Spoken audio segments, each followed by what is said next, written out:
Taking a look here at Philippa and her sidekick Dijkstra, Potato Head. Philippa is a ranged fighter with 12 health. Dijkstra, the sidekick, is melee with 6 health. They have a move of 2. The ability is, at the end of your turn, you may draw until you have a hand of 4 cards. First up, we have Owl Form, attack of 3. 3 boost, 3 copies. During combat, discard any number of cards from your hand at +1 to this card's value for each card discarded. Lightning Bolt, 3 copies, 3 attack. After combat, if you haven't taken a maneuver action this turn, deal 1 damage to each opposing fighter in Philippa's zone. Chain Lightning, 2 attack, 2 copies. After combat, choose a zone Philippa is in. Deal 1 damage to each opposing fighter in that zone. Her versatile, Spellbreaker, 3 copies. Immediately cancel all effects on your opponent's card. After combat, end the turn. And her defense, Blinding Dust. After combat, you may discard 1 card. If you do, deal damage to the opposing fighter equal to its boost value, 2 copies. Paralyzing Fetters, 2 value defense, 3 boost, 2 copies. Immediately, the value of your opponent's card is equal to its printed value and cannot be changed. And then getting into her scheme here. Her scheme's backup plan, choose 1, set Philippa's health to 5, or draw 3 cards, 2 copies of that. Polymorphy. There are 2 copies, 3 boost. Place Philippa in any space. The ongoing effect is Philippa's move value is 5. Discard this at the end of your turn if Philippa is not in a zone with an opposing fighter. And then we have Regicide. 4 value attack, 2 copies. During combat, if the opposing fighter is a hero, this card's value is 6 instead. Redanian Plot, 2 value versatile. We're getting into the any cards now, starting with Regicide. 3 copies. Immediately, your opponent may discard 1 card if they don't ignore their card's value. Cunning is a 4 value versatile, 2 copies. After combat, your opponent may discard 1 card. If they don't, deal 2 damage to the opposing fighter. Then we have it Do My Bidding is an any, and 2 copies, 3 value boost. Immediately, return the opponent's card to their hand. Look at their hand and choose a card for them to play. It may be the same card. And then Spymaster's Ruse, Dijkstra, 2 copies. Choose an opponent. They reveal 4 cards from their hand. Choose 2 of those cards for them to discard. Then they draw 2 cards. So what's the game plan here with Philippa? Well, she's ranged, so that's nice, but a very tiny health pool. Very low health of 12. Thankfully, she has a sidekick that is very handy with one of his cards, which we will see. Her game plan is all about pressure. Normally. Obviously, you could do some other things. You can even fatigue, but it's very rare. Normally, you're wanting to pressure. You can attack every turn if you so please.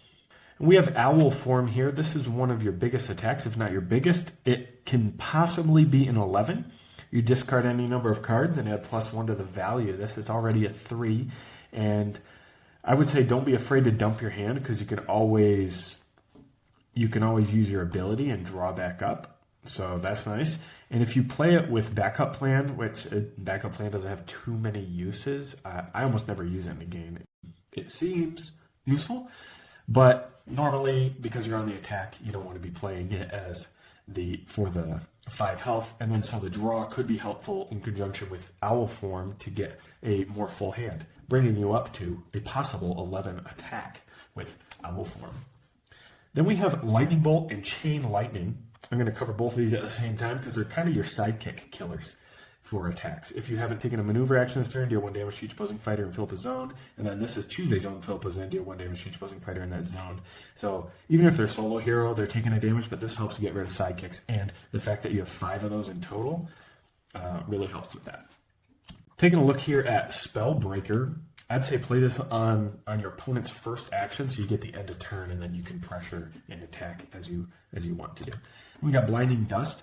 You may discard 1 card. If you do, deal damage to the opposing fighter equal to its boost value. Well, you have 11 3-value boost cards in your deck to work with. So you can keep that in mind. You don't have to use them all as their normal effects. You can use them for their boost. Deal 3 damage is an incredible amount of undefendable damage to be able to do. Paralyzing Fetters is a low value, so you will need to know when to play it, right? You need to be sure. You can't just throw this out and think, well, they're It doesn't matter what they play. Like, this isn't a 4-value skirmish to where I can just throw it out and probably be safe. This is a low value, and I need to know about the value of what they are playing, or at least it's nice to know. And you'll see that we have a card to be able to do that with Dijkstra's card here. I already mentioned backup plan, polymorphy. It's great for pressure, and usually it's very easy to keep. The condition for keeping it is pretty easy, just ending in their zone. You're already trying to be very aggressive, so it's pretty easy to keep. And the fact that you have a move value of 10 after that, I mean, you're getting in their zone. And the initial placement can help you get in there as well. Regicide, this any card, keep in mind that Dijkstra can use it as well. So if the opposing fighter is a hero, this card's value is 6. That's pretty self-explanatory, right? 6 value is always great, so you don't want that fainted. She really doesn't want any of her effects fainted. This card here, your opponent may discard 1 card if they don't ignore their card's value, and this card as well. Your opponent may discard 1 card if they don't deal 2 damage to the opposing fighter. They both make the opponent make bad choices. In cunning, it's a solid 4 defense as well on top of that. So bad choices for the opponent. If you have to pick, use this one on attack, that one on defense. That way you're not taking damage unless you're really trying to go super aggro and they're not attacking you very much and you have better defense cards in hand, then I recommend doing it the other way around. Or perhaps using both for the attack. Do My Bidding, what a great card this is. It's one of the best defenses in the game because you get that hand knowledge. You return it to their hand and you're able to choose a card for them to play. So you could waste one of their great cards. It sets up for some of your big attacks on your turn. And you can get rid of their feints or cancel defense with it so that you don't have to deal with those when you're playing some of your big attacks or attacks with effects you don't want canceled. And then this last card is actually pretty good. And this is the reason you want to keep Dijkstra alive, Mr. Potato Head. Because you get to choose any opponent. Normally it's a 1v1. They reveal 4 cards from their hand, choose 2 of those cards for them to discard, and then they draw 2. Well, hand knowledge.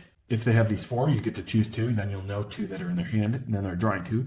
But on top of that, what I would say is to catch them when they only have exactly 4 cards in hand, right? Exactly 4 cards, they'll have to show you all 4, and they can't just keep like their good one back in their hand.